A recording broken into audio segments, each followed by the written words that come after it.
ধন ঐশ্বর্যের কামনা আমরা প্রত্যেকেই করে থাকি, কিন্তু কারোর অর্থলাভ এবং সুখে জীবনযাপনের স্বপ্ন পূরণ হয়।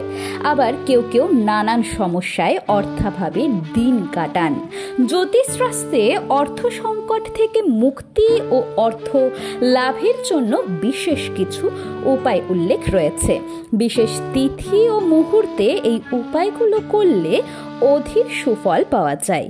সামনেই রাখি পূর্ণিমা। 19 আগস্ট শ্রাবণ মাসের পূর্ণিমা তিথিতে রাখি বন্ধন উৎসব পালিত হবে। এই কারণেই এটি রাখি পূর্ণিমা নামে পরিচিত। জ্যোতিষ অনুযায়ী এই তিথিতে ধন লাভের জন্য কিছু সহজ উপায় করলে অবশ্যই সুফল পাওয়া যাবে।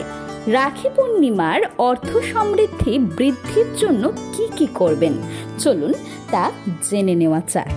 এই পবিত্র তিথিতে কিছু নিয়ম মেনে যদি রাখি পরানো হয় তাহলে ভাইয়ের সৌভাগ্য বৃদ্ধি পেতে খুব বেশি সময় লাগে না। নিয়ম চলুন জেনে নেওয়া যাক। রাখি পূর্ণিমার দিন রাখি পরানোর উদ্দেশ্যে যে রাখি আনা হয় তা যেন অবশ্যই কিছুক্ষণ বাড়ির ইষ্ট দেবতার চরণে রেখে তারপর ভাইয়ের হাতে বাঁধা হয়। রাখি পরানোর সময় অবশ্যই খেয়াল রাখতে হবে ভাইয়ের মুখ যেন পূর্ব বা উত্তর দিকে থাকে।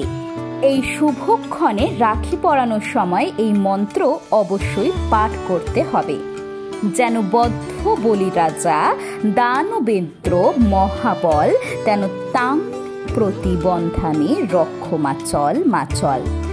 রাখি পরানোর সময় রাখির মঙ্গল থালায় জ্বলন্ত প্রদীপ, কুমকুম এবং চন্দন রাখতে হবে। এই উৎসবে কোনোভাবেই কালো কোনো জিনিস উপহার দিতে নেই। রাখি পরানোর সময় কোনো রকম নোনতা খাবার দিতে নেই। যতটা সম্ভব মিষ্টি খাবার দিতে হয়। রাখি বন্ধনের দিনে সূর্যকে অর্ঘ্য দিন। রাখির দিনে সূর্যোদয়ের আগে উঠে স্নান করে নিন। তারপর পুজো সম্পন্ন করে সূর্যকে জলের অর্ঘ্য দিন। সূর্যকে জল দেওয়ার আগে এতে ফুল মিশিয়ে নিতে ভুলবেন না। সূর্যকে অর্ঘ্য দিলে ভাগ্য মজবুত হয়, পাশাপাশি শুভ ফল লাভ পাওয়া যায়। এছাড়াও সমস্ত ধরনের আর্থিক সংকট দূর হয়। বজরংবলীর আরাধনা করুন। চাকরি ও ব্যক্তিগত জীবনের সংকট থেকে মুক্তি লাভের জন্য বজরংবলীর আরাধনা শুরু করা উচিত। সন্ধেবেলা প্রদীপ প্রজ্বলিত করে ধূপকাঠি ও ফুল নিবেদন করে নিয়মিত বজরংবলীর পুজো করুন। এর ফলে সমস্ত সংকট থেকে মুক্তি পাবেন। লক্ষ্মী ও বিষ্ণুকে পায়েসের ভোগ নিবেদন করুন। আর্থিক সংকট থেকে মুক্তি পেতে এই তিথিতে লক্ষ্মী এবং নারায়ণকে পায়েসের ভোগ নিবেদন করুন। এর ফলে অর্থাভাব থেকে মুক্তি পাওয়া যাবে। লক্ষ্মীর আশীর্বাদ লাভ করবেন আপনিও। রাখি পূর্ণিমায় করুন কুলদেবতার পুজো।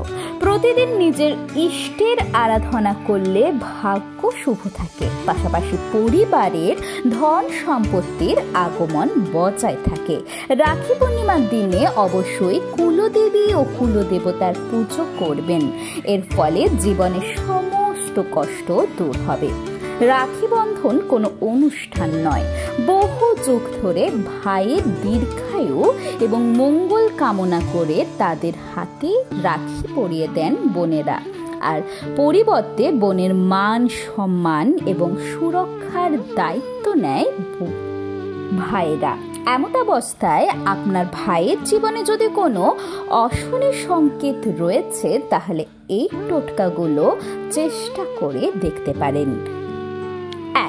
পরিবার এবং ভাইয়ের মঙ্গল কামনা করে এই বিশেষ দিনটিতে বাড়িতে লক্ষ্মী দেবীর এবং শ্রী বিষ্ণুর পুজো করুন। নৈবেদ্য হিসেবে দেবীর পায়ের কাছে একটি গোটা নিখুঁত নারকেল অর্পণ করুন। এরপর একটি প্রদীপের ঘি দিয়ে তার মধ্যে কয়েক দানা আতপ চাল দিয়ে প্রদীপটি জ্বালিয়ে ধূপ জ্বালিয়ে পুজো শেষ করুন।